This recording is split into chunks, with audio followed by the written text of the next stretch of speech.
ओम नमः शिवाय। आगे की ओर चलते हैं और बैद्यनाथ के बारे में जानते हैं। बैद्यनाथ की कथा लंकापति रावण से शुरू होती है। एक बार लंकापति रावण ने भगवान शिव को प्रसन्न करने के लिए उनकी भक्तिभाव से आराधना की। रावण ने कैलाश पर्वत पर शिव जी की बहुत तपस्या की, परंतु भगवान शिव प्रसन्न नहीं हुए। तब रावण पास में स्थित वन में चला गया और एक बड़ा गड्ढा खोदकर उसमें अग्नि प्रज्वलित की। वहीं पास में उसने शिव जी की प्रतिमा स्थापित की। फिर उसने त्रिलोकीनाथ महादेव शंभु को प्रसन्न करने के लिए कठोर तपस्या आरंभ कर दी। गर्मी में 5 और अग्नि से घेरकर, तो वर्षा में खुले आसमान के नीचे, सर्दियों में जल के भीतर खड़े रहकर कठिन तपस्या की। फिर भी शिव जी प्रसन्न नहीं हुए। तब राक्षस राज रावण ने अग्नि में अपने सिर को काटकर भेंट करना शुरू हुआ। इस तरह एक एक करके रावण ने अपने 9 सिर अग्नि को भेंट कर दिए। परंतु जब 10वीं बार रावण अपना सिर चढ़ाने को लगा तो शिवजी प्रकट हुए। शिवजी के साक्षात दर्शन पाकर रावण बहुत प्रसन्न हुआ और अनेक प्रकारों से स्तुति करने लग गया। तब शिवजी बोले, हे राक्षस राज, मांगो, क्या मांगना चाहते हो? रावण था तो शिव भक्त। रावण ने बोला, हे देवादिदेव महादेव, मैं आपको नमस्कार करता हूँ।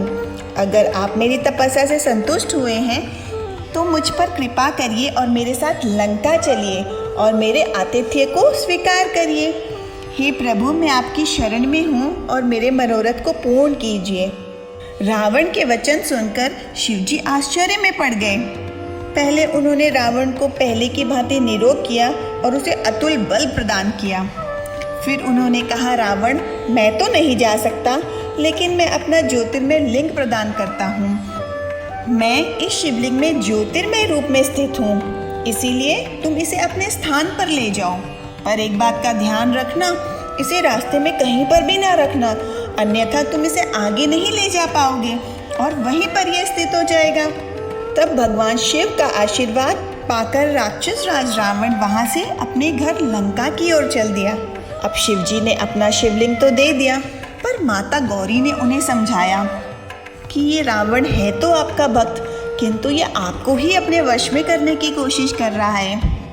तब शिवजी ने अपनी माया चलाई और गणपति जी को एक ग्वाला बनाकर भेज दिया वहाँ। रास्ते में शिवजी की माया से रावण को लघुशंका की इच्छा हुई, तो उसने आसपास कोई ना दिखा। फिर उसे दूर से एक ग्वाला आता दिखा, जो असल में गणपति जी थे। फिर रावण ने उसे बोला, ग्वाले, थोड़ी देर इस शिवलिंग को पकड़े रखना, किंतु जमीन पे ना रखना। जब वह रावण लघुशंका के लिए चला गया तो गणपति जी ने वह शिवलिंग वहीं जमीन पर रख दिया।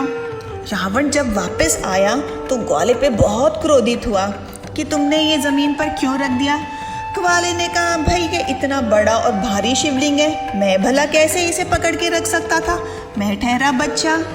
फिर रावण ने यत्न तो बहुत किए वहाँ से शिवलिंग को उठाने के, पर शिवलिंग टस से मस भी ना हुआ और वह शिवलिंग वहीं पर स्थित हो गया। यह संसार में बैद्यनाथ के नाम से प्रसिद्ध हुआ। इसके दर्शनों से सभी अभिष्ट कार्यों की सिद्धि होती है, वह पापों का नाश होता है।